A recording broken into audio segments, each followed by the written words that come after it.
네, 여러분 안녕하세요. 2024년 3월 4일 월요일 노영의 뉴스 인사이다 시작하겠습니다. 주말 잘 보내셨습니까?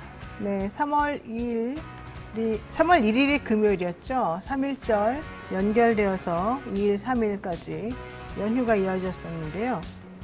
3월 1일이 연휴의 시작으로 이제 연결이 되다 보니까 많은 분들이 3일절의 근본적인 뜻을 기리기보다는 연휴로 인식하고 좀 행사나 이런 것에 좀 소홀히 했던 게 아닌가 생각이 좀 드네요. 좀 안타까운 마음이 좀 들기도 합니다만 또 어쩔 수 없습니다. 자, 어쨌든 여러분들 주말 연결되면서 우리 대한민국이 치욕적이었던 일제 강점기를 거치고 현재에 또 이르기까지 어떤 역사가 있었는지 다시 한번 생각해보는 그런 시간이었을 것 같습니다. 많은 분들도 많이 참석해 주셨고 출석해 주셔서 감사드리고요. 오늘 방송 간단히 말씀드리면요. 전현주 기자와 함께하는 뉴스픽 코너 준비되어 있고요. 그 다음에는 배상훈 프로파일러와 함께 베프의 촉 준비되어 있습니다. 최근 사건 사고와 함께 또 일제강점기 연결되어서 한번 짚어볼 만한 얘기도 한번 해보겠습니다. 그리고요. 총선 민생검증반에서는요. 여야의 공약과 정책들을 직접 검증해보는 그런 시간입니다. 오늘 안진걸 민생경제연구소장과 함께 김민정 전국 대학 학생회 네트워크 집행위원장 모시고 이 여야에서 내놓은 대학 등록금 관련 정책 어떻게 다른지 실효성은 있는 것들인지 이런 거 한번 살펴봅니다. 생방송 중에 궁금한 점 있으시면 언제든 댓글 남겨주시고요. 노영의 뉴스 인사이다 본격적으로 시작해보겠습니다.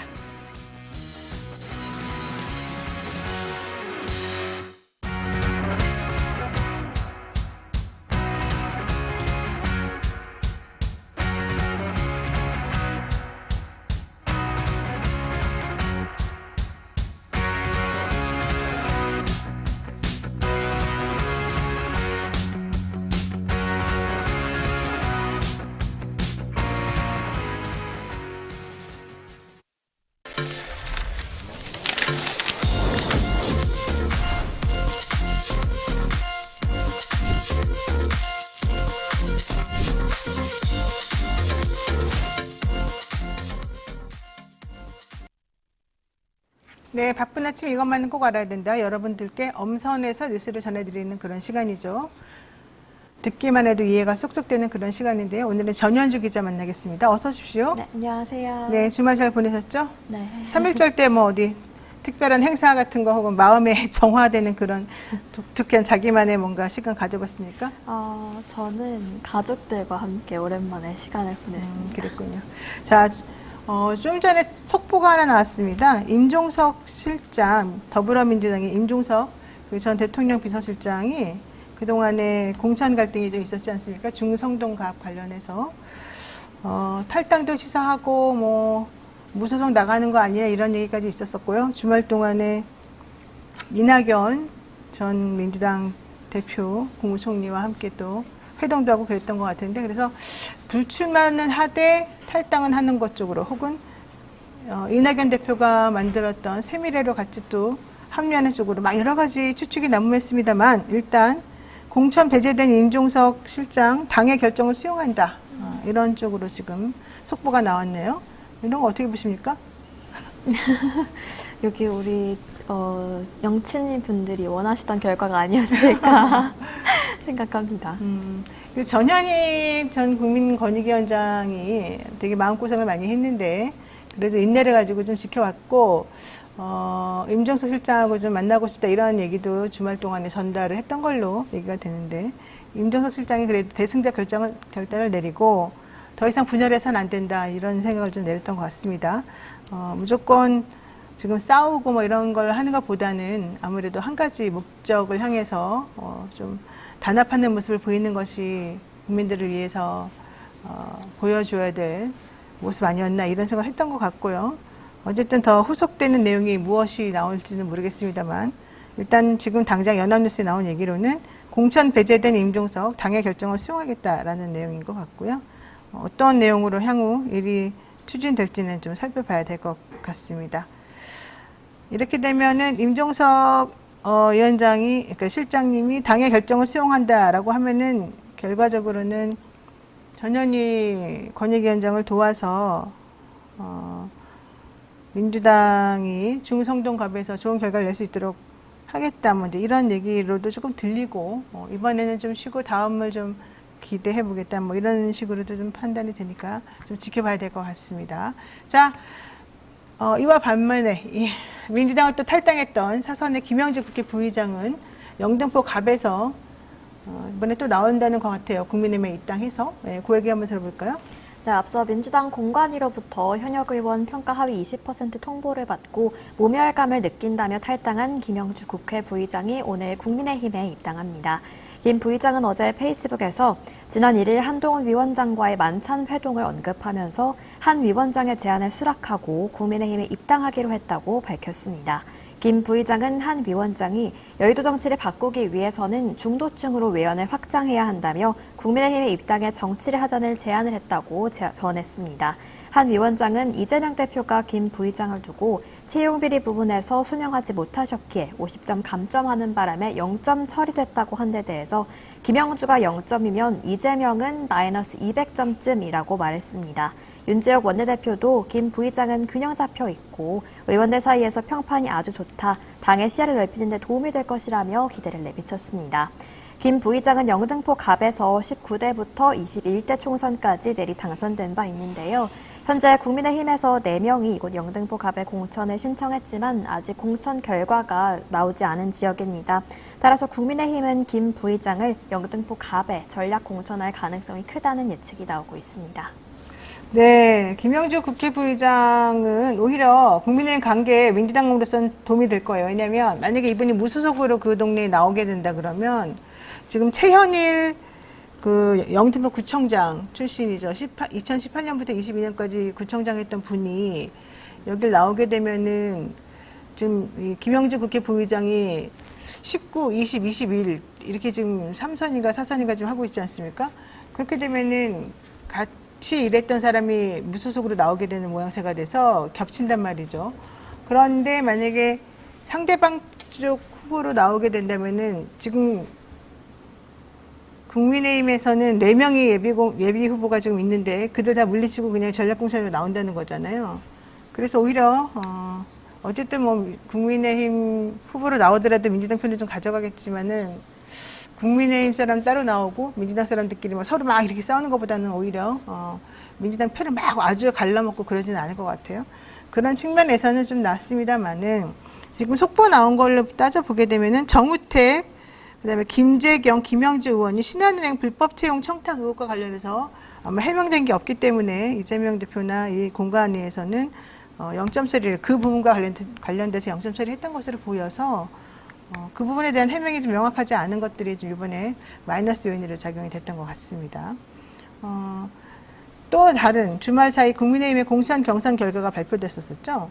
네, 어때까지는 국민의힘 공천이 좀 상대적으로 조용한 것처럼 보였는데 결국 김건희 특검이 불발되고 이제 본색이 드러난 거다 이런 얘기도 있고요. 분신 소동이 2번이나 일어났습니다. 네. 네, 맞습니다. 장일 국민의힘 전 서울 노원을 당협위원장이 지난 2일 공천 탈락에 반발해서 여의도 당사 앞에서 분신을 시도하는 소동을 벌였습니다.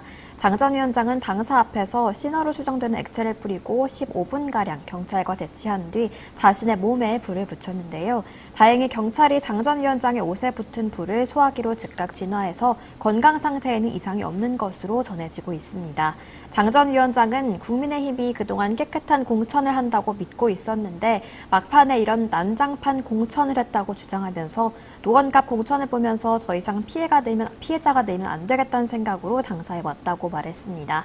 장 전 위원장은 노원갑 공천을 신청했지만 경선 명단과 공천 명단에 포함되지 않았는데요. 국민의힘은 노원갑에서 김광수 전 서울시 의원, 김선규 한국사이버보안협회 회장, 현경병 전 서울시장 비서실장의 3자 경선 방침을 발표했습니다. 이에 대해서 한동훈 위원장은 시스템을 정하고 시스템의 당대표로서 최소한 개입한다는 게 제 원칙이라고 강조했습니다. 이 외에도 고양정에서는 김현아 전 의원의 단수 공천이 취소됐는데요. 정치자금법 위반 혐의로 보류 지역으로 번복됐다가 삼선 의원을 지낸 김용태 전 의원이 우선 추천됐습니다. 김 전 의원은 경쟁력 조사에서 다른 후보자를 압도적으로 따돌린 자신을 빼놓고 일산에 기반이 전혀 없는 사람을 우선 추천한 근거가 무엇인가라고 비판했고요. 정영환 공천관리위원장은 고향이 굉장히 중요해서 당적으로 전략적으로 경쟁력이 있는 후보를 찾아서 공천하게 됐다고 설명했습니다.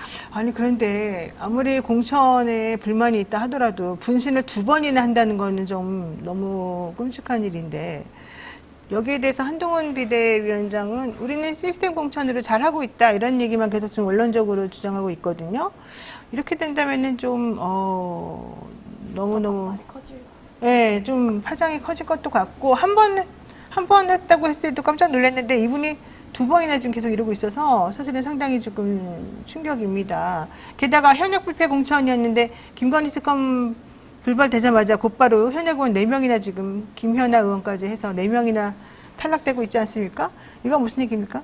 네, 국민의힘 공천관리위원회가 지난 2일 2차 경선 결과 영남권에서 현역 3명이 탈락했다고 발표했습니다. 부산 동래의 김희곤, 대구 중남의 임병헌, 경북 포항 나물릉의 김병욱 의원이 모두 패배한 건데요. 이 자리에 부산 동래에는 당직자 출신인 서지영 전 청와대 행정관, 대구 중남에는 도태우 자유변호사협회 회장, 경북 포항 나물릉에서는 이상희 전 청와대 춘추관장이 승리했습니다. 또 경남 창원 의창에서는 4선의 김영선 국민의힘 의원이 컷오프됐는데요. 김 의원은 낙동강벨트의 핵심지인 김해 갑으로 이동을 요청했었지만 공관위는 이를 받아들이지 않았습니다. 여태까지 국민의힘 공천을 두고는 현역 불패, 감동도 혁신도 없는 공천이다라는 말이 많았는데요. 현역 물갈이가 보수 정당의 텃밭인 영남 지역에서 이루어졌다는 점도 주목해 볼 만합니다. 일각에서는 영남 지역에서 현역 의원을 일부 물갈이함으로써 시스템 공천대로 하고 있다는 점을 드러내고 있는 거다 이렇게 분석하고 있고요. 또 앞으로 남은 서울, 강남 등 상대적 우세 지역에서 국민 추천제 등 다양한 방법을 고심하고 있는 것으로 전해지고 있습니다. 이로써 국민의힘은 감동 있는 공천을 이뤄내겠다라는 계산으로 풀이되고 있습니다. 그래요? 네, 일단 이쪽 입장은 그렇습니다. 감동 있는 공천을 이뤄낸다? 그 위성정당들 윤곽에 드러났는데 그 모양새를 살펴보게 되면 별로 감동스럽지 않다는 게 많은 분들의 판단이었는데 어떻게 될지 좀 보겠습니다. 자, 그리고 전국 의사총 걸기대회가 있었습니다. 많은 의사들이 여의도에 와가지고 어제 정말 큰 집회를 이뤘죠. 몇만 명이 모였는데요. 의사들이 이렇게 집단행동하는 게 쉽지가 않았을 텐데 정부도 마찬가지로 강대강의 입장을 계속해서 고수를 하고 있더만요. 어제 어떤 상황이었습니까? 네, 어제 오후 2시 서울 여의도 여의대로 인근에서 전국의사 총궐기대회가 진행됐습니다. 김태고 대한의사협회 비상대책위원회 위원장은 정부가 이런 의사의 노력을 무시하고 오히려 탄압하려 든다면 강력한 국민적 저항에 부딪히고 말 것이라고 주장했습니다. 그는 의사가 절대로 받아들이기 힘든 정책을 의료개혁이란 이름으로 일방적인 추진을 결정했다고 비판했는데요. 이어서 박명하 의협 비대위 조직위원장과 이면택 대한소아청소년과 의사회 회장 등은 의료비 폭증과 의대 교육의 질 저하를 초래할 의대 정원을 원점에서 재논의해달라는 내용의 결의문을 낭독했습니다. 이렇게 전국 의사들이 모여서 정부의 의과대학 증원 저지에 나섰지만 대통령실은 이날 다시 한번 기존 입장의 변화가 없음을 분명히 했는데요. 성태윤 대통령실 정책실장은 의과대학 2,000명 증원에 대해 현재 정부 입장에 전혀 변화가 없다면서 현재 의료 인력난 해소를 위해서는 증원 계획 자체는 불가피함을 재차 강조했고 또 이상민 행정안전부 장관은 법과 원칙에 따라서 행정처분, 필요하면 사법적 처벌까지 진행할 예정이라면서 역대 정부에서 의료계와 약했던 약속을 지키지 않아서 의료계에서 불신을 하고 있는 것 같은데 윤석열 정부는 약속한 바를 반드시 실행한다. 전혀 의심할 필요가 없다고 재차 강조했습니다. 변호사수 증언할 때는 변호사들은 다 반대했는데 교수들은 막 쌍수를 들어서 환영했었죠. 교수 자리 늘어난다고.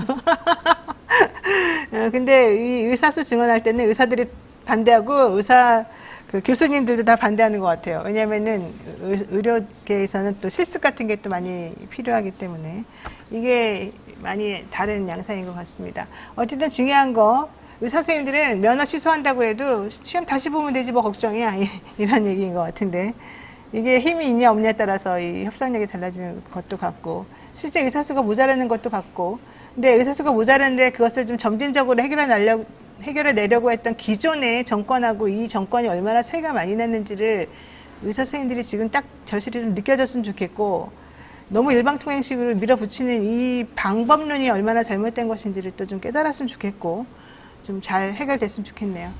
네, 강대치가 계속이 됐는데 어쨌든 오늘이 의대증원 신청 마감 날이죠. 네, 분위기가 어떤가요? 네, 교육부가 전국 40개 의과대학에 오늘까지 의대 증원 신청을 요청했습니다. 의료계는 대학 총장들에게 정부 수요조사에 답하지 말라고 요청했지만 교육부는 증원 신청을 하지 않을 경우 증원 의사가 없는 것으로 간주하겠다며 강경한 입장을 유지하고 있는데요. 앞서 한국의과대학 의학전문대학원협회는 의대 증원 문제로 인한 학생들의 불이익을 예방하고 교육 현장의 혼란을 최소화해야 한다면서 정원 신청 마감을 사회적 합의가 도출된 이후로 연기해달라고 요청한 바 있었는데요. 교육부가 각 대학의 공문을 재차 4일 마감, 그러니까 오늘 마감으로 보내면서 오늘로써 완료될 가능성이 높다는 게 중론입니다. 교육부는 대학들의 신청이 마무리되면 신속하게 보건복지부와 배정위원회를 꾸려서 최종 인원을 확정한 뒤 다음 달에는 대학의 정원 배정 결과를 안내할 것으로 보이는데요. 대학들이 변경된 대입 전형 시행 계획을 늦어도 5월 말까지는 홈페이지에 게시해야 하기 때문으로 보입니다. 현재로서는 대부분의 학교가 증원을 요청할 것으로 보이지만 증원을 결정하더라도 현재 예산과 인력으로 어느 정도의 증원이 가능할지 견해차가 좁혀지지 않아서 당분간은 고민과 반발이 계속될 것으로 전망되고 있습니다. 네, 알겠습니다. 오늘 여기까지 듣겠습니다. 전현주 기자 수고 많으셨습니다. 네, 고맙습니다. 네, 저는 잠시 기다리시면 배프의 촉으로 돌아오겠습니다.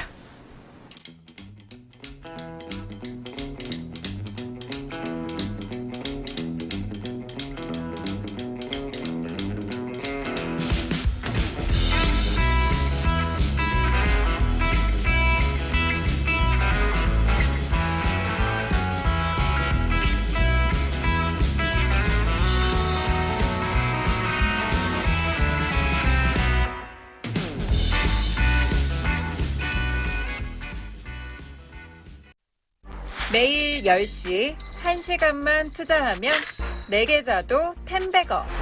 계정하자마자 급등? 따라잡아도 되나? 1분 대기죠. 점상이 답변해줍니다. 바쁜데 특징 중? 언제 공부해? 1시간만 투자하세요. 점상이 정리해줍니다. 단기로 치고 빠질 종목 없나? 매일 오전 10시 점상이 골라줍니다. 매일 오전 10시엔 점상을 잡아라. 유튜브에서 점상 시크릿을 검색하세요. 네, 산삼이 분양 함양 지리산 자락 800고지에서 농약 한 방울 비료한 툴 없이 오로지 자연의 힘으로만 자란 산양산삼입니다. 사포닌 함량이나 효과는 자연산삼과 진배가 없습니다. 7년근 뿌리, 잎, 열매 한 뿌리를 한 방에 담아내서 압도적인 사포닌 함량을 자랑합니다.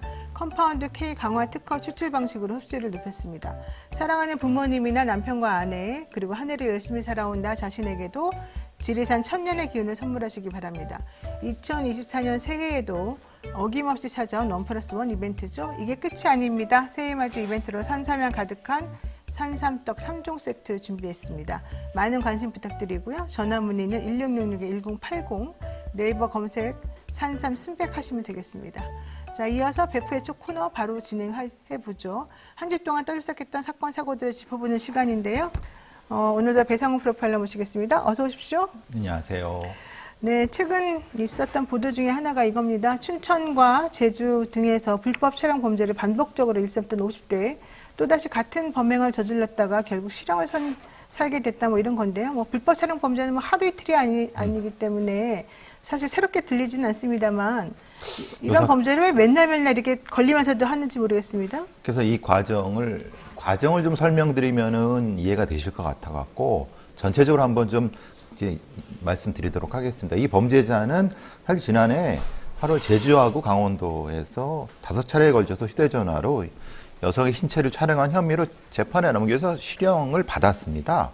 근데 이제 혐의 내용을 보면은 뭐 편의점에서 여성의 반바지, 원피스 입은 여성의 신체 부위를 몰래 촬영했고, 그리고 제주도에서는 엘리베이터에서 불법 촬영 시도했는데 사실은 뭐 미수에 그쳤지만은 원주에서는 또 편의점에서 뭐 40대 여성의 치마 밑을 촬영을 했고요. 근데 문제는 이겁니다. 원주에서 불법 촬영을 했을 그때는 실제로는 경찰 조사를 앞둔 시기였습니다. 그러니까 제주도의 범행이 발각이 돼서 불구속 상태에서 조사하는 를 앞둔 상태였던 거죠. 그러니까 이 범인은 전혀 그 부분에 대한 경각심이 없었다. 근데 왜 그러냐 봤더니 2018년도에 이미 21차례나 여성의 치마 속을 촬영했던 거예요. 21차례요? 예. 2달 동안. 그래서 징역 10월에 집행유예 2년을 선고받았고 집행유예가 끝난 다음에 2021년 9월에 또 범행을 저지러 갖고 그때는 또 벌금형을 받았어요. 그러니까 2번에 걸쳐서 전력이 있는데 문제는 이 3번째잖아요. 근데 왜 불구속 수사를 했는지 아니면은 제주도에서 걸린 상태에서 불구속 상태에 놔둬버리니까 원주에서 똑같은 범행을 저질렀던. 그래서 사실은 재판부에서 도저히 그 뭐 선처를 뭐 호소했지만 받아지지 않은 상태에서 바로 법정 구속한 상태인 거죠. 사실 뭐 여러 가지 면에서 아동 청소년 관련 기관의 취업 제한이라든가 뭐 정보통신망 공고의 고지 이런 것도 다 했지만은 우리나라에서 이 성폭력법에 의한 불법 촬영에 의한 그 범죄자 전력을 가진 사람들이 이렇게 처리되고 있다는 이 사건이 대표적인 어떤 그 과정을 겪는 겁니다. 말하자면은 과거에 어떤 그 전력이 있다 하더라도 실제로는 그것이 지난 상태에서는 불구속이라든 구속이라든 그런 거 없이 그냥 똑같이 진행이 된다는 거예요. 그러니까 이렇게 처리하면 분명히 말씀하신 것처럼 당연히 이런 사람들은 범죄를 저지르겠죠. 집행유예, 벌금형, 그 다음에 불구수사 상태로 하고 그래서 이 사건이 굉장히 의미가 있는 사건이라는 겁니다. 자, 이게 3월 2일 날 그 법원에서 이제 공고물로 올라온 그런 그렇죠, 예. 그 내용인데요. 제주도에서 있었던 그러니까 제주도에서 적발된 사건에 대해서 춘천지방법원 원주지원 형사 1단도 판사님이 내린 판결에 대한 그렇죠. 제가 지금 말씀드린 그 내용이죠. 얘기였습니다. 예. 그러니까 무슨 얘기였냐면은 지난해 8월 2일 오후에 제주시의 한 편의점 앞과 호텔 엘리베이터 등지에서 짧은 바지나 원피스 차림의 피해 여성들에게 남성이 접근을 합니다. 이 사람이 50대 후반인데요. 휴대전화로 치마 밑을, 우리가 보통 이제 휴대전화 들고 다니니까 요즘은 휴대전화를 네. 들고 다녀도 여성들이 신경을 안 쓰거든요. 그러니까 이제 그걸 이용을 해서 휴대전화를 들고 다니면서 손을 이렇게 흔들고 그냥 다니는 것처럼 해요. 아무 신경 안 쓰듯이. 그러니까 그걸로 치마 밑을 불법 촬영을 하면서 7번이나 몰카 촬영을 이제 했다는 그렇죠. 거예요. 예. 그 여성분들에 네. 대해서. 근데 이 사람이 현장에서 잡혔어요. 그렇죠. 그래가지고 재판에 넘겨졌어요. 근데 이 사람이 그러고 난 다음에 경찰 조사를 이제 받으러 와라.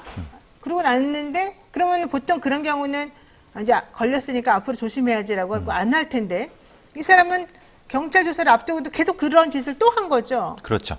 그러면서 경찰 조사를 불과 20일 앞둔 같은 해 8월 24일에도 한 편의점에서 또 똑같은 짓을 해가지고 또 걸린 거예요. 그게 원주입니다. 이번에는 원주에서. 원주죠. 그러니까 네. 제주도에서 한번 7번이나 했던 게 걸려서 네. 조사를 앞두고 있었는데 이번에는 원주에서 또 걸린 거예요. 그렇죠. 편의점에서. 네, 조사 기간 중에. 네, 조사 기간 예, 예. 중에. 게다가 또 같은 해 9월 달에, 그러니까 그로부터 한 달이 더 된 정도에 이번에는 만취 상태에서 또 음주운전을 하고 가다가 또 걸리게 된 그건 거죠. 또 다른 범죄죠. 네, 예, 음주운전으로 걸린 범죄죠. 예. 거죠.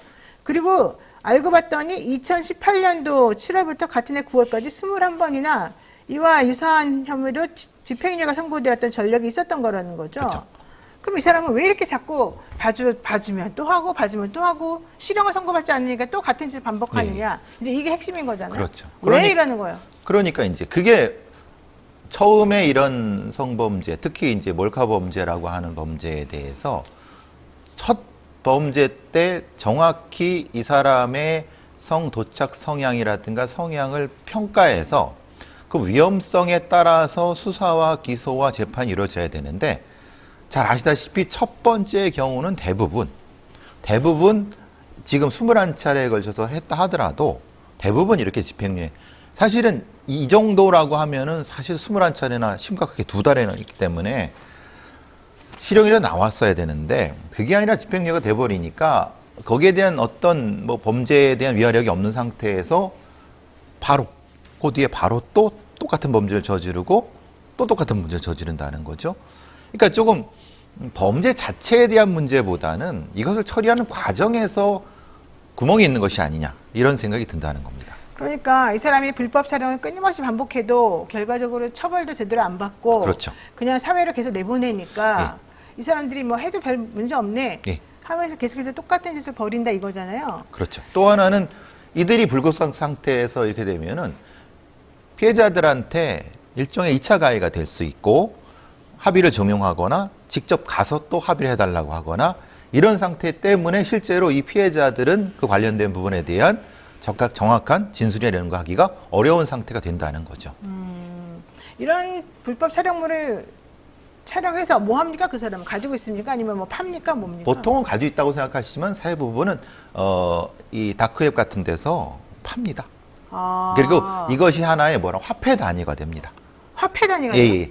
요거를 내가 가지고 있으면은 내가 가지고 있다는 것이 그들 사이에 일종의 신분증 같은 게 되는 겁니다. 어허. 나도 그런 형태가 되니까 공유하는 집단의 하나의 일원이 될 수 있는 상태가 되고 더 자극적인 형태의 것이라고 하면 그들 중에서 계급이 높아지는 겁니다. 이게 순위라고 계급이라고 해서 높아지면 그들 집단 내에서 일정 정도 우위를 지하는 어떤 존재가 되는 겁니다.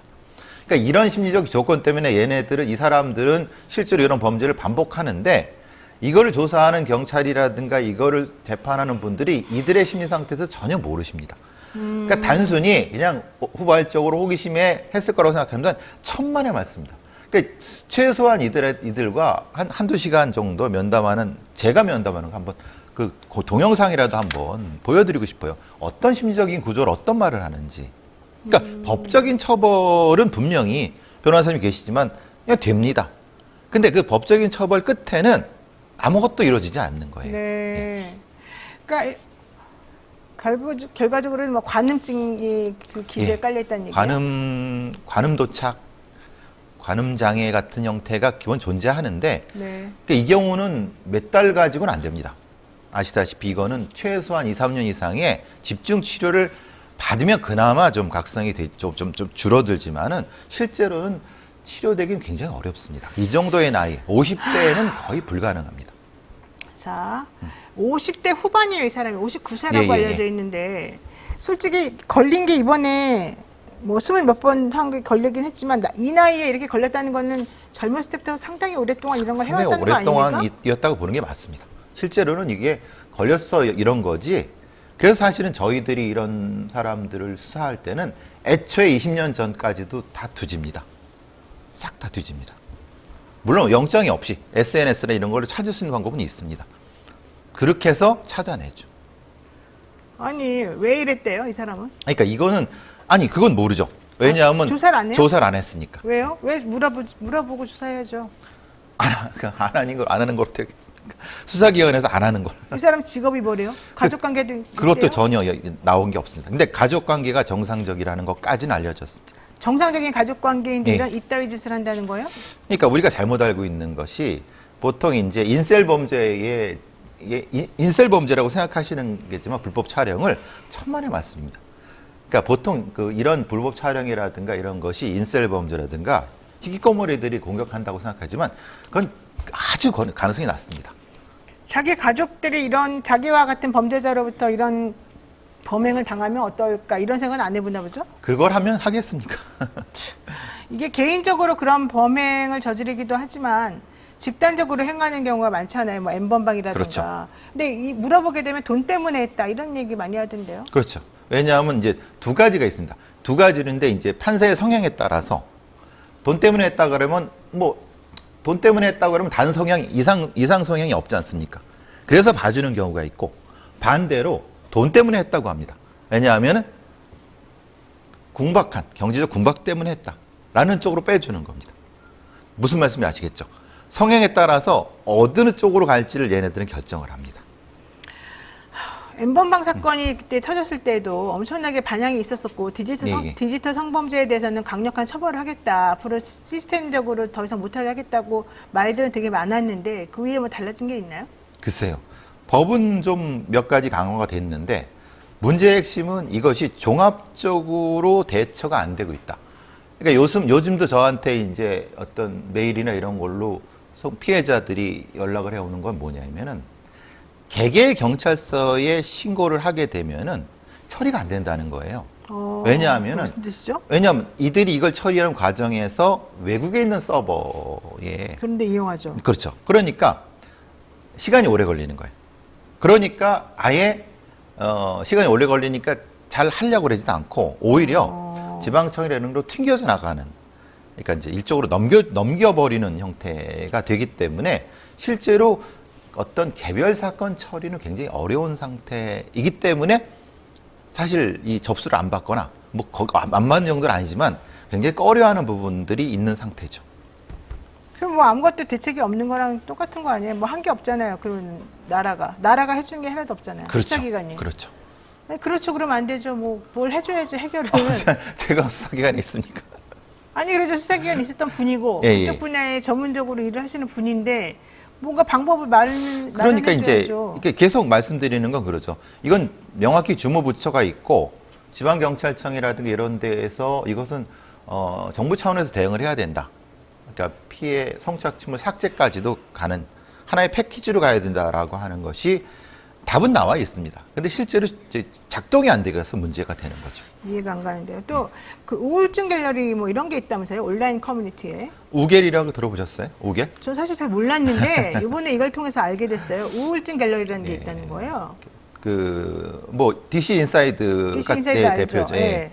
거기에 이제 어떤 방식으로 하느냐면 거기에 이제 상담을 하는 10대 후반, 20대 초반의 그 여성분들이나 이런 그 내가 좀 힘들어갖고 자살을 뭐 이렇게 얘기를 하는 분들을 마치 상담해 주는 것처럼 꼬여냅니다. 꼬여내갖고 오프라인, 온라인에서 이제 이런 걸 하다가 하나의 어떤 라포를 만든 상태에서 어떤 특정한 오프라인 공간으로 유도를 합니다. 네. 거기서 뭘 하냐면 이제 자살을 하라 그러죠. 왜 자살을 해요? 예, 그래서 그걸 찍습니다. 동영상으로. 왜 자살을 하라 그래요?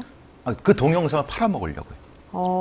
그래서 지난번에 대방동 폐매들이 걸린 게 그것 때문에 그런 건데요.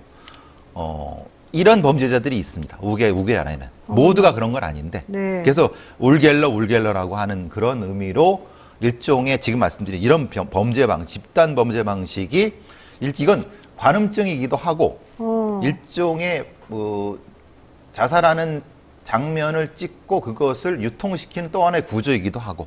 그런 것도 자살 방조죄 이런 거 다 되는데 다 범죄인데. 되죠. 되는데 네. 문제는 얘들이 아주 영악해 갖고 네. 걸리면 술을 먹습니다. 누가요? 그 찍은 애들이. 그래서 자기는 장난이었다? 술을 먹은 상태에서 했다고. 무슨 말씀인지 아시겠죠? 찍을 때는 정상이었는데 그 시간 다음에 술을 먹습니다. 그러니까 자기는 술 먹은 상태에서 우발적으로 아니면 그것을 이제 그렇게 돼버립니다. 사실 이런 종류의 범죄자들을 보통의 법률가들이 잘 이해를 못 하십니다. 이해 못 하겠네요. 그렇죠. 이해 못 해. 근데 네. 이들이 이 특정한 집단들이 커뮤니티를 형성하고 있는 것은 전체적으로 경찰청에서도 일부 파악하고 있습니다. 네. 그래서 보통 이런 걸 접근을 하고 지난번에 대방동 폐매들을 잡은 것도 그것 때문에 이러는 건데 아주 제한적으로 잡았습니다. 정말 이해가 안 갑니다. 자, 요즘에 또 특히 문제가 되는 게 그 딥페이크? 예. 이 딥페이크를 이용해가지고 실제 그런 행동을 하지 않았음에도 불구하고 마치 그 화면에 나오는 사람이 그런 종류의 범죄 내지는 민망한 행동을 한 것처럼 꾸며내는 거가 많잖아요. 사실 유명인들 말고 이제 보통 일반인들도 그렇게 한 그렇죠. 것처럼 지인 해요. 능력이라고 예, 예, 하죠. 예. 그러니까 이제 말하자면 성착취물에 신체가 있고 네. 거기에 지인의 얼굴을 갖다 붙이는 겁니다. 예, 예. 그렇게 되면은 실제로 이제 이 얼굴을 연예인들도 막 나오고. 연예인들도 그렇고 네. 연예인들은 일정 정도 뭐 보호되는 부분이 있다 하더라도 일반인들은 그게 한참 돌아다닌 다음에야 그렇죠. 패치가 됩니다. 그리고 본인은 몰라. 본인 얼굴에 모르죠. 그게 예. 사용된 거를. 근데 얘기가 들어오죠. 너 비슷한 사람이 나오는 것 같다라고 얘기되면 그때는 이미 다 퍼진 부분입니다. 뭐 최근에는 윤 대통령의 딥페이크 영상이 퍼지면서 문제가 되기도 했고 외국에서는 테일러 스위프트 같은 사람들이 네. 그 타겟이 되기도 했고 뭐 지금 말하는 바이든 대통령도 뭐 그런 부분이 있었고 트럼프 전 대통령도 그런 부분이 있었고 이게 이제 AI로 여학생 수십 명의 나치의 이미지에다가 얼굴을 붙잡고 하는 건 지금 거의 뭐 지금 퍼져 있는 상태입니다. 너무 끔찍한데요. 예, 예. 이렇게 교묘하고 악질적으로 이게 상황이 변하고 있는데 왜 수사 당국이 우리를 보호해주지 않나요? 2020년 관련 법이 개정됐죠. 허위 영상물 배포에 대한 처벌 규정이 됐는데 네. 이게 이제 성폭력처벌법 14조 2항에 따라 특정인의 얼굴 신체 음성을 성적 수치심에 유발하는 형태로 가공할 경우는 5년 이하의 징역 5천만 원의 벌금으로 되는데 문제는 이게 이제 국제적으로 같이 공조가 되지 않으면은 수사가 어렵다는 거예요. 서버가 외국에 있어서? 그렇죠. 그리고 아까 다시 말씀드린 네. 우리나라의 피해자들이 신고하는 데가 개별 경찰서입니다. 네. 근데 개별 경찰서 단위에서 이걸 하기 어렵기 때문에 지방청에서 모아서 해야 되는데 네. 이걸 하기가 쉽지 않다는 거예요. 시간이 너무 오래 걸린다는 거예요. 아. 그러니까 조금 빠른 상태에 집중된 수사팀이 있어야 되는데 그게 안 되니까 계속 헛바퀴만 돌고 있는 상태. 이게 이제 법은 있는데 처벌하는 방법의 수사의 문제가 네. 존재한다는 거죠.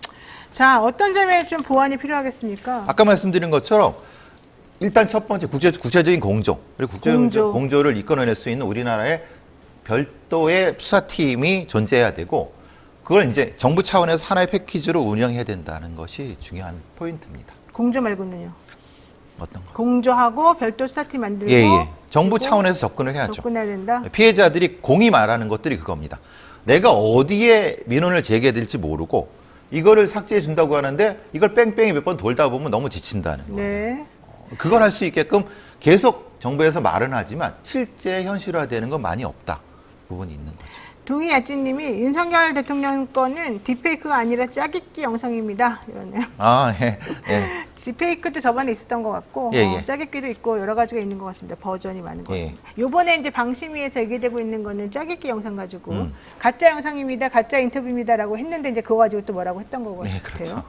자, 두 번째 이슈 보겠습니다. 이번에 3.1절이었지 않습니까? 요즘에 정권이 너무 이 언론 통제를 심하게 해가지고 도대체 무엇을 말을 하면 안 걸릴지도 잘 모르겠습니다. 그러다 보니까 정권 찬양하는 거 말고는 그냥 다 입을 틀어막는 그런 상황이 돼버렸어요. 그렇지 않으면은 꼬투리 잡혀가지고 도대체 일을 할 수가 없는 상황이 됐거든요. 그래서 저희들도 무엇을 말해야 될지 모르고 3.1절이 됐는데도 이거는 되는지 이건 되지 않는지를 모르고 있다가 프레시안에서 제가 기사를 하나 찾았습니다. 이 프레시안 기사가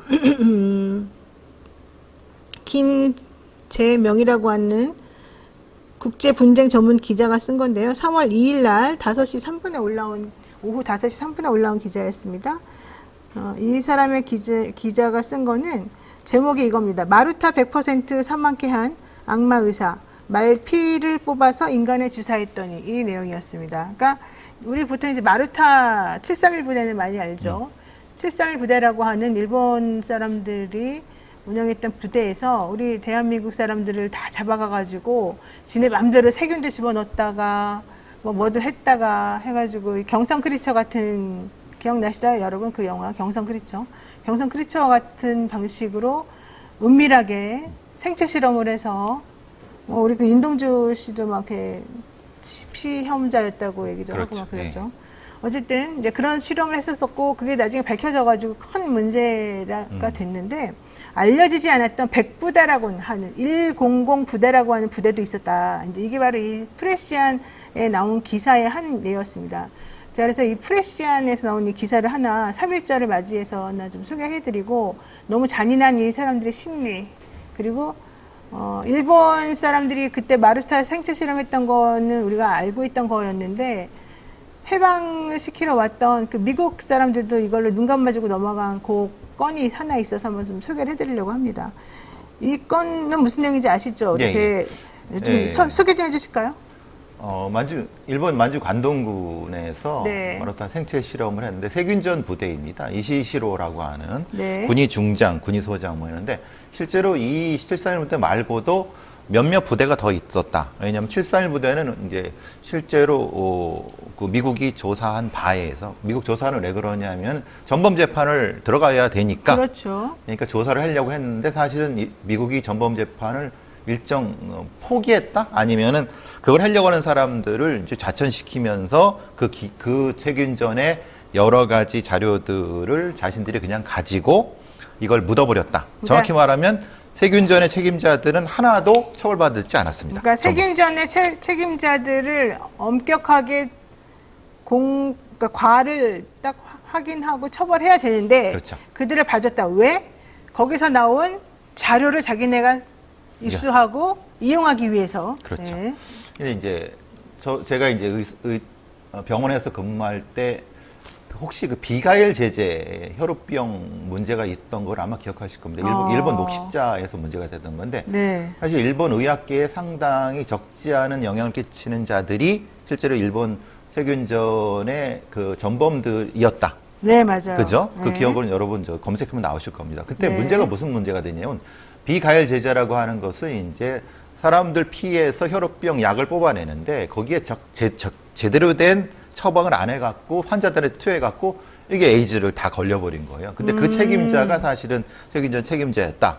그러니까 일본의 적지 않은 의학계의 거두들이 걸려 있었는데 일본도 쉬쉬거고 지금 사실은 이 일본 관동군 731 부대와 관련된 자들이 사실 현대에도 이 심각한 문제를 일으키고 있다. 그렇죠. 예. 근데 문제는 그겁니다.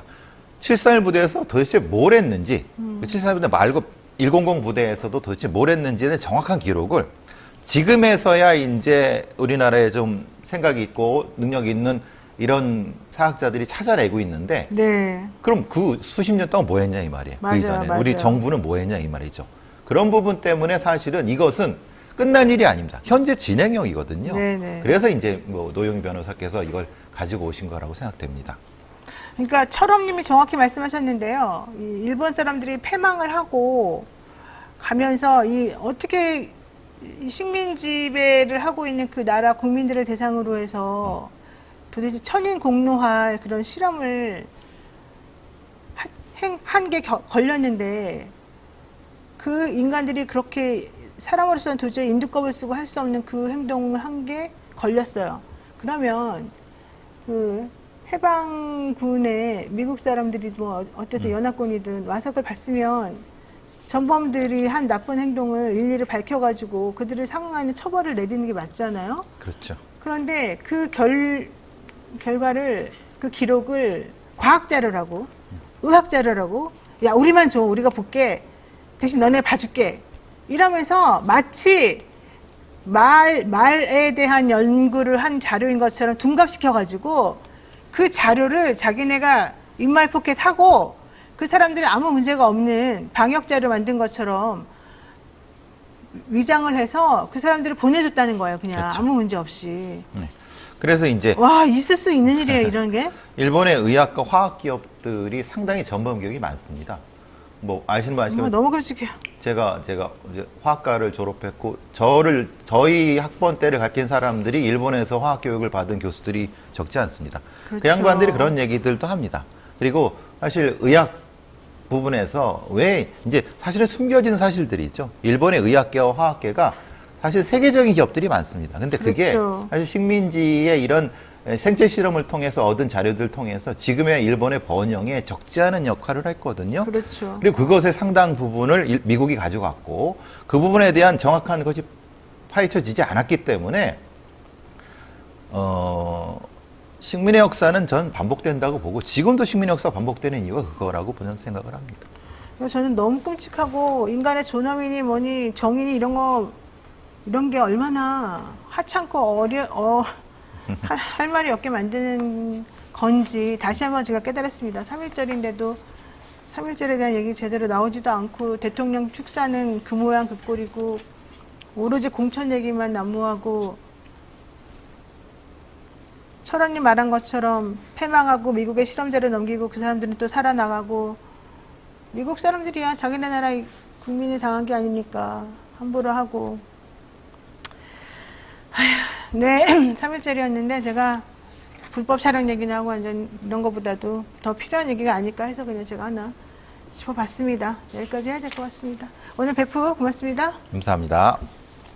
제가 좀 목소리가 쉬고 좀 안 좋습니다. 네, 양해 많이 부탁드리고요. 잠시 기다리시면 또 우리 총선 민생 검증반으로 돌아오겠습니다.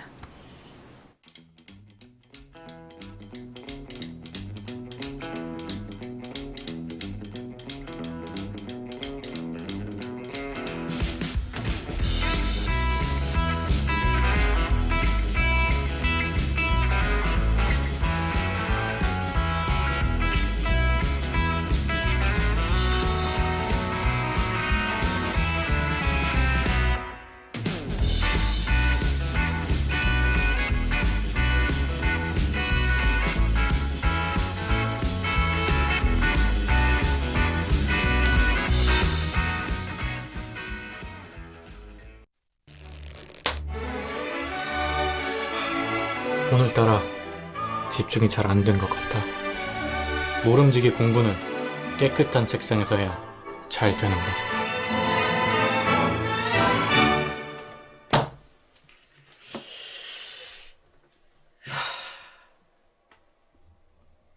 피곤한데 내일 할.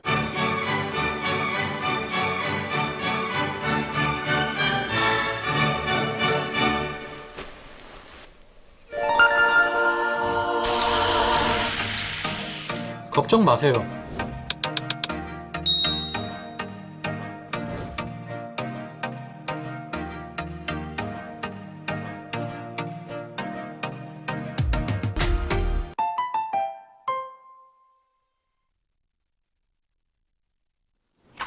네, 최근 윤석열 대통령이 국가장학금 지원 확대를 이야기했죠. 야당에서는 총선을 앞두고 내놓은 포퓰리즘이다 지적도 했습니다. 3월 새 학기가 시작이 된 것에 맞춰서 오늘은요, 대학 등록금 및 학자금에 대해서 알아보는 시간을 갖도록 하겠습니다.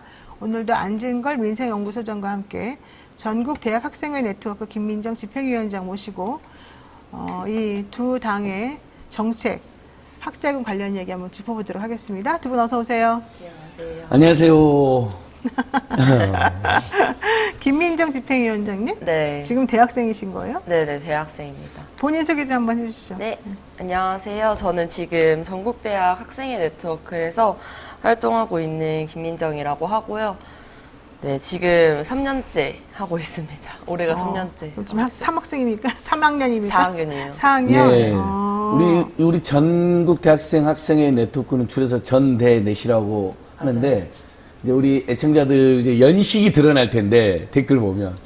아, 구국에 강철되어 전대협이 생각나는 사람들은 80년대, 이제 90년대 초반. 나 그거 생각났는데. 한동훈 비대위원장은 92년도에 대학을 들어갔는데, 그때도 전두환 노태우 군사독재 정권으로 너무나 많은 사람이 고통받고 네, 죽고 다쳤는데, 그거 외면해놓고 반성도 없이 있지도 않은 운동권 특혜를 이야기했는데, 그런 정치는 저는 안 했으면 좋겠어요.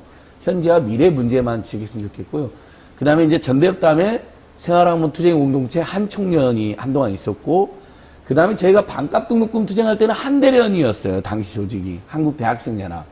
근데 뭐, 이래 학생이나 학생운동이 잘 되다 보도 또 안 될 수도 있잖아요. 그러다 보니까 잠잠하다가 최근엔 정말 저는 우리 전국 대학생 학생회 네트워크 전대넷 분들이 열심히 활동해 주셔서 정말 고맙고, 많은 선배들이나 학부모들이 응원해 줘야 될 굉장히 중요한 조직입니다. 감사합니다. 전국 300만 대학생들의 희망, 전대넷. 그러니까 전국 대학 학생회 네트워크가 언제부터 있는 이 조직인 거예요? 아, 저희는 2017년에 이제 조금 준비를 하고 2019년에 정식 발족을 했고요. 지금은 이제 8년 차. 올해가 8년 됐어요. 8년째 활동하고 네네. 있다. 그러면 소기에 성과가 있었나요? 네? 성과가 있었어요? 저희가 일단은 딱 처음 만들어졌을 때 이제 문재인 대통령 당시여서 좀 학교 내에 여러 회의체가 필요하다 해서 뭐 등록금 심의위원회나 대학평의원회 같은 학생들과 함께 정책을 결정해야 한다. 뭐 이런 것들이 좀 만들어졌고, 또 이제 입학금이 폐지됐었잖아요. 그때 초반에 전대넷 준비하시던 분들이 입학금 폐지부터 시작을 해서 전대넷이라는 연대체를 다시 만들고, 그리고 이제 등록금 반환 때 다시 이제 행진도 하고, 뭐 저희 삼보일배도 하면서 이제 추경 예산 2천억 정도를 이제 따내는 성과가 있었고, 2천억이나? 네네. 그리고 작년에는 이제 생활비 문제가 좀 너무 심해서 대학가의 1,000원의 아침밥이 확대되는 그런 좀 의제들로 활동을 해왔습니다. 근데 그 지금 활동하던 기간 동안에 코로나가 있었잖아요. 네. 그래서 원래 코로나 기간 동안에는 학교도 못 가고 사실은 등록금을 내는 게 너무 아깝다 이런 얘기도 많이 나왔었잖아요. 네네. 그런 기간 동안에도 활동을 좀 했습니까, 그러면은? 네, 제가 2021년에 총학생회장을 했었어가지고 그때는 전대넷에 이제 가입단위 회장으로 이제 같이 등록금 반환을 위해서 목소리를 내다가 그 다음 해부터 이제 집행위원장 하게 됐는데 그때도 이제 연대체는 온라인으로 좀 활동을 했었어요. 우리 이거 하나만 소개드리면요. 전대넷이랑 제가 예전에 있었던 참여연대, 지금 일하는 민생경제연구소, 우리 반값 국민부모들이 그때 노력을 해서요. 일단 문제는 좀부터 입학금은 전격 폐지됐습니다. 많은 애청자들이나 학부모님들께서 입학금도 100만 원 안팎까지 뛰어 올랐거든요. 그게 전격 없어졌다가 문제님은 잘한 거죠. 잘했네요, 진짜. 그 다음에 이제 전대넷 두 번째 한 게 코로나 때 수업을 못 들으니까 일부 수업료를 반환해라. 상가임대를 깎아주는 것처럼. 근데 그건 참 대학들이 끝까지 거부해가지고 잘 안 됐는데 그래도 전대넷이 소송도 하고 공정에 막 여러 노력을 해서 각 대학마다 10만 원에서 뭐 3, 40만 원 이렇게 일부 정말 극히 일부를 그래도 환불해 준 일이 있습니다. 수업도 안 되고 도서관도 못 쓰고 학생의 학회 동아리 다 마비됐는데 등록금 그대로 받은 건 굉장히 저는 지금도 매우 비양심적 처사였다고 봅니다.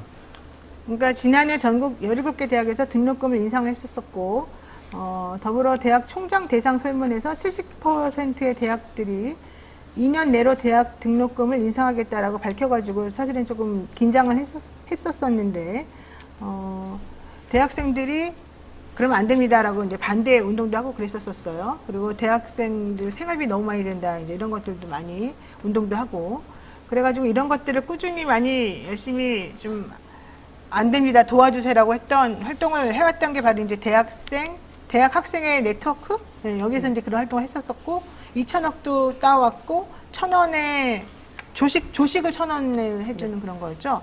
그런 활동도 했고 소기의 성과도 좀 어느 정도 있었다 이제 이런 얘기인 거잖아요. 그래서 여기에 더해서 그렇다면 이제 학자금을 또 어떻게 좀 이제 제일 큰 덩어리의 돈은 학자금일 테니까 학자금은 또 어떻게 그런 마련을 해줄 수 있는 건지 좀 융통해줄 수 있는 건지 영향받을 건지 이런 것도 좀 중요하니까 한번 해보겠다 이런 얘기였습니다. 그래서 본격적인 이야기에 앞서서 우리가 학자금에 대한 영친이들의 생각이 무엇인지 한번 알아보는 그런 사이트도 가졌습니다. 안 소장님께서 이 내용 한번 얘기해 주시죠. 예, 그 뉴스토마토에서 여론조사를 이렇게 포를 하잖아요. 네. 굉장히 저도 유용하게 봤는데요. 현재 국공립대 수준으로 학기당 200만 원대, 이제 등록금이 얼마면 적당하냐. 그러니까 26%. 국공립 수준도 비싸다. 100만 원대여야 된다. 13%. 현행 사립대 400만에서 500만 원대에서 장학금 다양 확대 5%. 그러니까 장학금을 확대하는 것으로는 대책이 안 된다. 왜냐하면 등록금 너무 비싸니까. 네. 등록금 1,000만 원 시대라는 말 기억나시고 나머지 교육비 생활비까지 하면 1년에 2,000만 원 안팎이 들거든요. 그렇죠. 그래서 4학년을 졸업하면 1억 정도가 드는 거로 대학교연구소나 민간 연구기관의 조사도 있었습니다. 야. 그래서 마지막 질문이 유럽 일부 국가처럼 무상교육 실시가 55%. 이건 이재명 대표도 이제 대학 교육도 무상교육으로 가야 된다는 이야기를 했는데 저출생 대책 이야기할 때요. 이게 아마 우리 국민들께서 교육은 정말 R&D와 교육은 아낌을 투자해야 된다라는 의식이 반영되신 것 그렇죠. 같습니다. 1,000명이 넘는 분들이 포를 해주셨고 고맙습니다. 이게 굉장히 우리 전대넷이나 저희들이 일하는 민생경제는 큰 도움이 될 것 같습니다. 지금 보니까 유럽처럼 아예 등록금 받지 말아달라. 이게 가장 사람들이 원하는 그런 거네요. 저도 등록금을 많이 내는 부모로서 이게 매우 이렇게 와닿는데 그 다음에 이제 현재 국공립 수준으로 조금 내려달라 이런 얘기인 것 같습니다. 자, 결과적으로는 등록금 인하 요구 이렇게 거센 걸 보니까 등록금이 왜 비싼 것 같은데 그래요? 예, 맞습니다. 아까 제가 등록금 1,000만 원 시대라고 했는데 이게 등록금뿐만 아니라 나머지 교육비, 생활비 또 일부 교재비까지 하면요. 1년에 교육비가 2,000만 원 안팎이 됩니다. 일단 거기에다가 평균 등록금 얼마예요? 평균 등록금은 사립대 평균은 732만 원쯤 됩니다. 근데 이게 지방대학 사립대까지 포함돼서 또는 등록금 비교적 저렴한 일부 군소대학교 포함돼서 732만 원이지 지금 애청자들께서 구비가 안 되고 그러실 거예요. 왜냐하면 이제 서울 수도권에 우리 대학들이 많이 몰려있잖아요. 그런 데는 대부분 1,000만 원 안팎입니다. 거기에다가 예. 각종 내는 비용 많습니다. 뭐 학생비도 내야 되죠. 뭐 추가 교재비도 있죠. 뭐 동아리 활동하면 동아리비도 내야 되죠. 뭐 그다음에 우리 식대, 오죽하면 밥 먹기도 너무 어릴 때 1,000원의 학식이 도입이 됐겠습니까? 학생들이 계속 요구해가지고 특히 어학연수라든지 해외연수 같은 게 있는 경우는 1년에 뭐 2, 3천만 원도 드는 거죠. 그래서 총 졸업할 때 아까 말씀드린 것처럼 대학교육연구소라 우리나라 민간 연구소 중에 아주 권위 있는 연구소였는데 대학생 1인당 1억 안팎이 드는 거로 추정이 됐습니다. 그러니까 그게 저출생과 그다음에 이렇게 그 가난한 집 학생들은 대학을 포기하게 돼서 사회로 나는 출발선에서 불공정하고 불평등한 그런 원인으로도 지금 지목이 되고 그러니까 있습니다. 사립대 평균 등록금은 732만 6천 원이고 국공립대 평균은 394만 1천 원이니까 사립대하고 국공립대하고 차이가 340만 원 정도가 난단 말이죠. 아유 공부 잘해가지고 국공립대 가야 되겠다 이런 말이 그냥 나온 말이 아니었어요.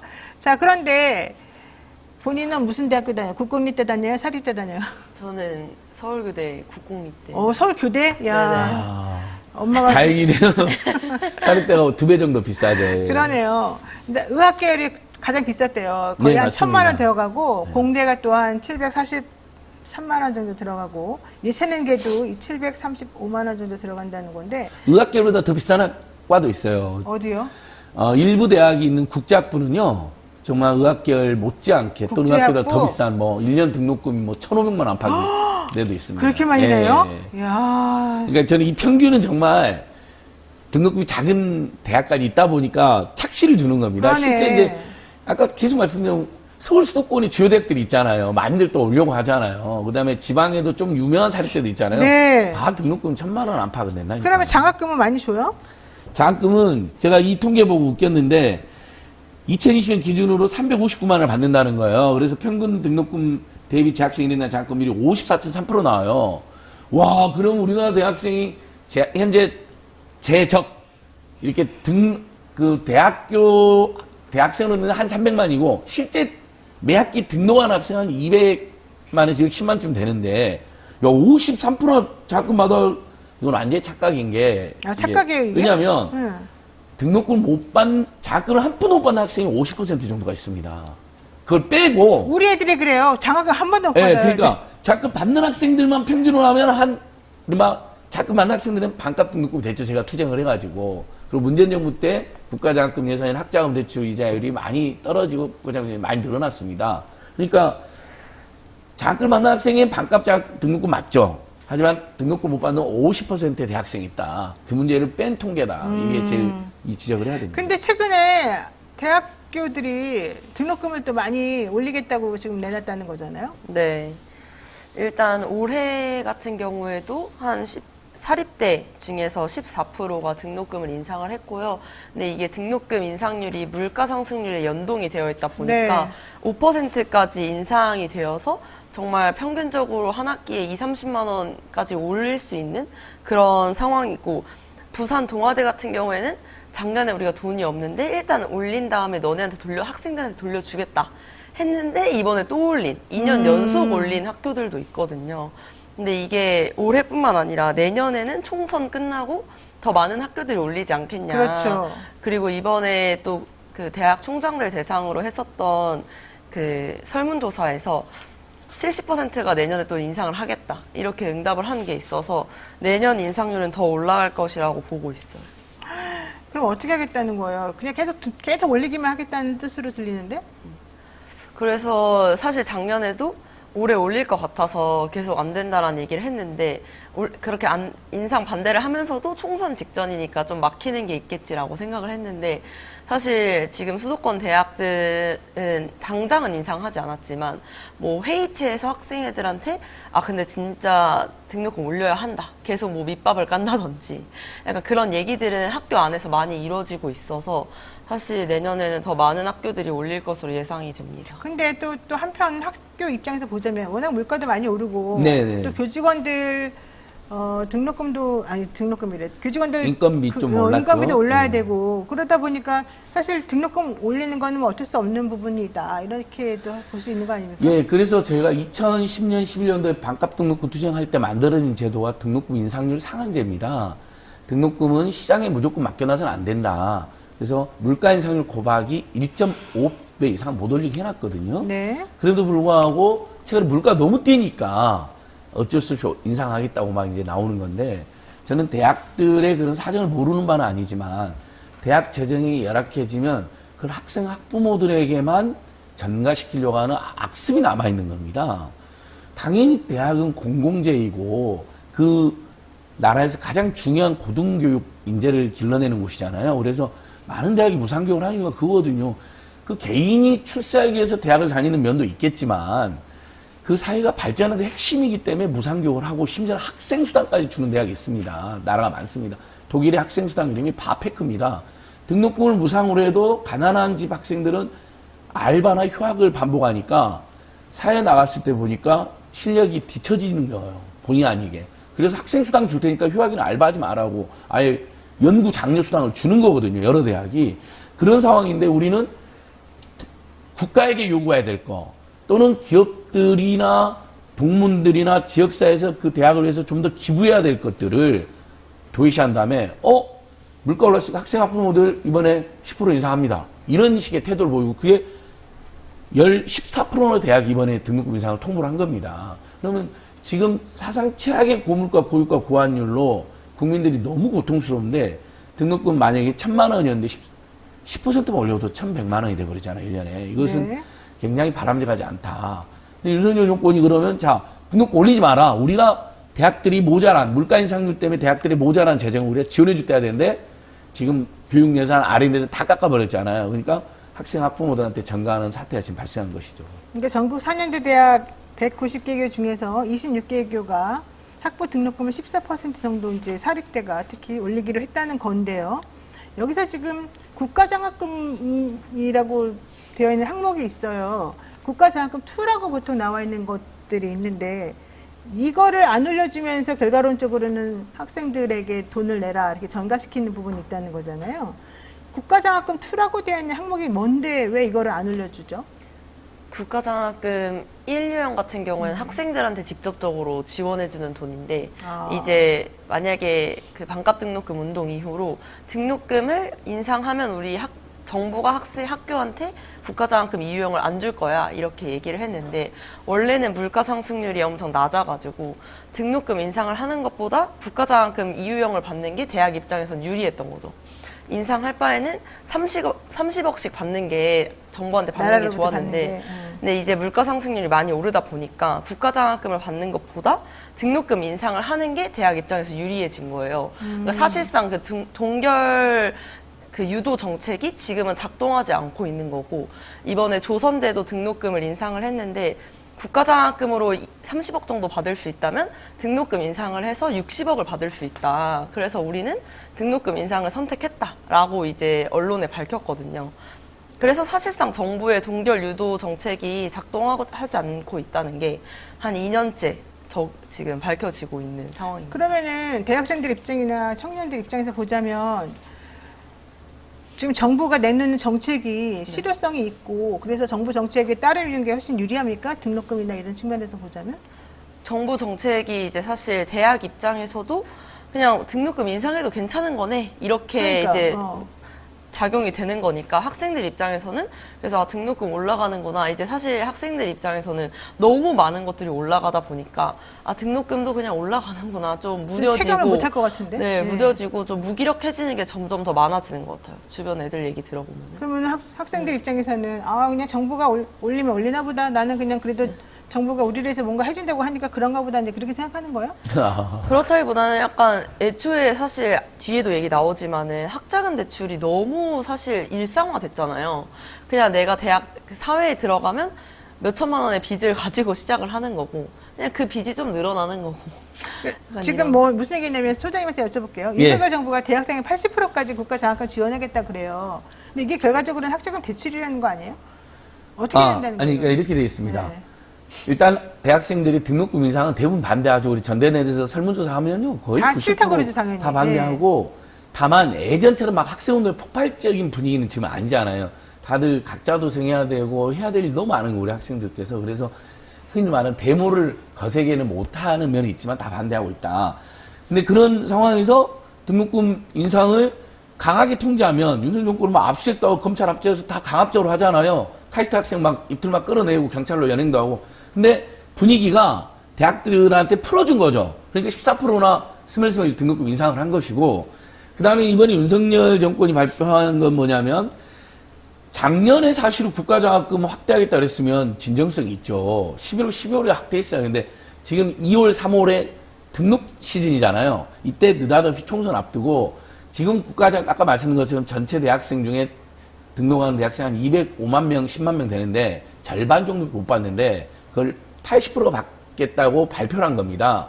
근데 재원 마련은 하나도 안 돼 있어요. 그리고 올해는 안 돼요, 어차피요. 그러니까 그래서 총선 앞두고 뻥을 친 거라는 비판이 나오고, 자, 현재 중요한 제도는 국가가 장학금 무상으로 주는 겁니다. 네. 학자금은 대출해 주는 거고요. 네. 근데 이 대출 이자는 1.7%로 많이, 아까 제가 말씀한 문제점 때 떨어뜨려 놓은 거죠. 그러니까 대학생들에서는 국가 장학금이 100% 또는 90%까지 대상이 확대되고, 그 다음에 그 금액이 전체 등록금 1,000만 원에서 한 5, 600만 원 밥값 등록금 이상이 되잖아요. 네. 근데 평균은 350만 원 정도밖에 안 됩니다. 그러니까 여러 문제점이 있는 거죠. 대상도 확대해야 되고 금액도 올려달라고 요구하고 있는데, 대상 확대는 이번에 방향으로는 맞게 나온 겁니다. 하지만 재원 마련 없어서 뻥이다, 이렇게 저희는 비판하고 있는 것이죠. 지금 우리 대학생 집행위원장님께 여쭤보겠습니다. 현 정부에서 대통령이 R&D 예산을 다 깎았습니다만은 이공계 석사들에게 80만 원, 박사들에게 110만 원을 꼭 주겠다 이렇게 말을 했는데 사실 그 예산이 어디서 나오는지 잘 모르겠습니다. 이런 얘기를 들으면은 이게 실현 가능성이 있겠구나, 내지는 좋다 이런 생각이 들어요. 사실 좀 황당하죠. 왜냐하면 R&D 예산을 복구해달라고 계속 작년에 대학생들과 그 대학원생들이 얘기를 했었는데 사실 끝까지 올리지 않았단 말이에요. 그래서 저도 그때 설문조사도 했어가지고 R&D 대학생들이 엄청 분노하고 그랬던 걸 들었는데, 그때는 그대로 유지를 하다가 뭔가 갑자기, 이런 식으로 계속 장학금으로 돌려준다고 하니까 사실 본질적인 해결책이 아니라 뭔가 되게 장학금 같은 간접적인 유도 방법으로 하니까 이게 계속 이어질지도 모르겠고, 계속 돈이 없는 건 근본적인 문제가 해결되지 않는 거잖아요. 네. 그런 부분에서 좀 책임 없는 정책이 아닌가 이런 생각이 듭니다. 좋습니다. 안 소장님, 네. 정부 정책이 결론적으로는 큰 틀에서 문제를 해결하기보다는 총선에서 투표를 위해서, 선거를 위해서 뭔가 본인들을 위한 뭔가 정책을 조금 펼친 듯한 느낌을 제가 보고 있는데, 지난해 야당 주도로 학자금 무이자 대출법이 원래 국회에 상정이 됐었습니다. 근데 국민의힘이 이거 반대했었거든요.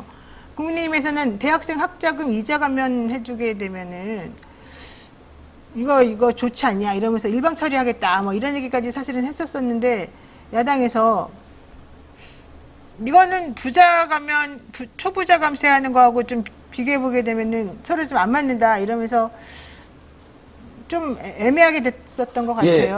설명을 좀 해주세요. 지금 현재 학자금 대출자율이 많이 떨어져서 1.7%입니다. 근데 지금 이제 취업 학자금 상환자를 해서 취업해서 돈을 벌면 학자금 갚는 제도가 도입된 거죠. 그러니까 사실상 등록금 후불제입니다. 예전에 대학생 다녔던 분들 입장에서는 굉장히 좋은 제도인데, 다만 이게 1.7%나 되는 이자가 1,000만 원, 2,000만 원에 쌓이니까 원금이랑 굉장히 부담이 되는데, 만약에 취업했는데 실업이 됐거나 또는 출산이라든지 여러 가지 사정으로 소득이 없는 경우 있잖아요. 그때도 이자를 납부하면 너무 큰 부담이 되니까 민주당이나 야당들이 그 이자를 완전히 무이자, 저희는 학자금은 완전히 무이자라고 주장을 하고 있습니다. 원금만 갚자는 건데 1.7% 이자를 잠시 유예해주는 것을 국민의힘이 반대한 겁니다. 그러니까 취업이 안 된, 실업 상태이거나 아니면 출산이라든지 이렇게 아예 소득이 없는 상태이거나 당연히 이자를 면제해 줄 수 있잖아요. 이건 도덕쟁이가 아니잖아요. 돈을 안 갚겠다는 것도 아니고 놀면서 빌린 돈이 아니라 공부하면서 공부하기 위해서 어쩔 수 없이 빌린 돈인데 다 갚겠다는 겁니다. 평생 갚아야 돼, 학자금을요. 그렇죠. 안 갚을 수가 없습니다. 국세청이 추정하는 거로 시스템이 바뀌었거든요. 취업 후에. 실업 상태하고 출산이라는 저소득 상태, 무소득 상태 때만 이자를 좀 면제해달라는 건데 그걸 반대했어요. 그거를 반대해서. 그게 국민이 반대했는데. 국민이 반대해서 야당이 그냥 단독으로 통과시킨 거죠. 그렇죠. 그러면서 야당이 뭘 이야기했냐. 야, 수십조 원 초부자 감세라 해주면서 대학생 학부모들의 이 교육비 부담이 일부 줄어들면 안 된다는 거냐는 강력한 비판했고, 대학생들이 비판했고요. 그래서 미국 이야기 나온 겁니다. 지금 얼마 전 뉴스 보셨으면 조 바이든 대통령이 또 미국의 학자금을 원금까지 탕감해 줍니다. 이게 처음이 아닙니다. 아유, 계속 발표합니다. 예, 대학생 학부모들이 학점 빚에 너무 시달리면 사회 나와서도 그렇죠. 그늘이 지고 네. 소비를 줄여가지고 미국 경제 회복에 문제가 된다 해서 네. 내수 진작책, 그 다음에 서민 중산층 가정들의 가계 이익이 타겟책으로 그렇죠. 원금까지 탕감해 준다니까. 이건 자본주의 천국이랑 미국까지 그러고 있는데 우리는 이자 좀 깎아달라니까 아니 이자를 조금만 유예해달라는 것도 안 해주는 것이냐. 맞아요. 그 상태에서 지금 무슨 갑자기 이공계 대학생들 장학금 엄청 주겠다 발표된 거잖아요. 그렇죠. 그러니까 국민들이나 학생들이 믿질 않는 그러니까 겁니다. 대비가 되는 건데. 돈도 없어요. 그리고 정확히 여러분 저는 왜 이게 뻥이라고 하냐면 돈이 없어요. 작년에 세수가 52조가 감소했고 올해는 더 감소할 수가 있거든요. 근데 어떻게 국가장학금을 30%를 더 확대합니까? 50%에서 80% 그러니까 이상. 거기에만 2, 3조가 들어요. 지난번에 취업 후 학자금 상환특별법 개정안이 국회 교육위에서 야당 단독으로 통과가 됐고 여기에 대해서 국민의힘에서는 이렇게 되면 안 된다라고 해가지고 반대를 했었었고 이거 니네 포퓰리즘이다 이제 이런 얘기를 계속 했었었는데 민주당에서 어쨌든 밀어붙여가지고 통과는 이제 됐었습니다. 이걸 이제 학자금 무이자 대출법이다 이렇게 이제 불렀었었죠. 이걸 가지고 서로 팽팽하게 맞서면서 더불어민주당은 이걸 가지고 청년 부담 경감이다라고 얘기했고 국민의힘에서는 거대 야당의 포퓰리즘이다 이제 이런 얘기를 했었습니다. 자 그런데 여기에 맞서서 대통령은 여기저기 다니시면서 석사한테는 80만 원 주겠다, 박사한테는 110만 원 주겠다고 하니까 도대체 이거는 뭐냐 이제 이러면서 서로 또 얘기가 좀 오고 가고 있었던 거죠. 그런데 그래도 하나 좀 따뜻하다 그래야 될까? 1,000원 아침 학식 1,000원 아침 그거를 또 우리 김민정 집행위원장님이 이제 열심히 운동해가지고 했더니 프랜카드가 막 다 동네마다 붙었어요. 국민의힘에서 우리가 해냈습니다. 내가 보고 깜짝 놀란 거예요. 학생들이 해낸 거잖아요. 사실 그거는. 근데 우리 동네에 프랜카드가 한 10개 붙었어요. 네. 우리가 해냈습니다. 국민의힘 뚜뚜뚜뚜. 그런 거 보면서 무슨 생각이 들어요? 저는 사실 그때 예산이 한 몇십억 편성된 걸로 기억을 하는데 사실 정부 예산에서 몇십억은 굉장히 작은 돈이잖아요. 근데 네. 그게 마치 정말 큰 돈을 우리가 네. 성심성의껏 한 것처럼 그렇게 플랜카드가 달려 있어서 되게 저도 같이 한 집행부 친구들 그리고 회장님들이랑 웃으면서 봤던 기억이 나는데 사실 진짜 작년에 지금도 그렇지만 물가가 너무 올라가지고 진짜 식비가 이제 기본 10,000원씩 드니까 그래서 이렇게 학식에 대한 얘기들을 계속 하다 보니까 그리고 그것도 꼴랑 조식만 해준 거잖아요. 그렇죠. 이제 막상 네, 중식은 다 가격이 올랐거든요. 이젠 학식이 7,000~8,000원까지 올라가는 상황에서 너무 비싸다. 예. 그리고 사실 옛날에 이제 2,500원, 맞아요. 500원 막 그랬는데. 네.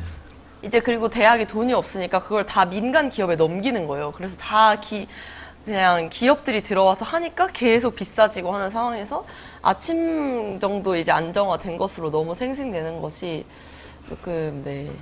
근데 이것마저도 예산을 줄이겠다고 한 겁니다. 이게 어떻게 되냐면 1,000원 학시는 어떻게 하냐면 실제 3~4,000원 원가가 들잖아요.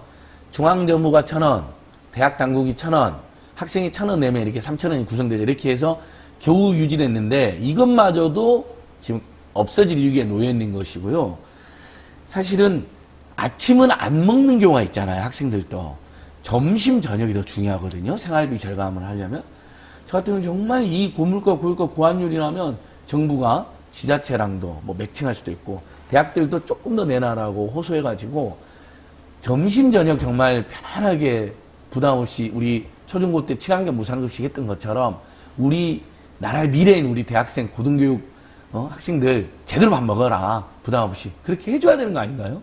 근데 아침밥 조금 지원해놓고 안 먹는 학생들도 많은데 그래놓고는 생생 내면 이건 참 저는 그러니까 계속 이 정권이 너무 국민들을 쉽게 기만하고 뻥을 함부로 친다.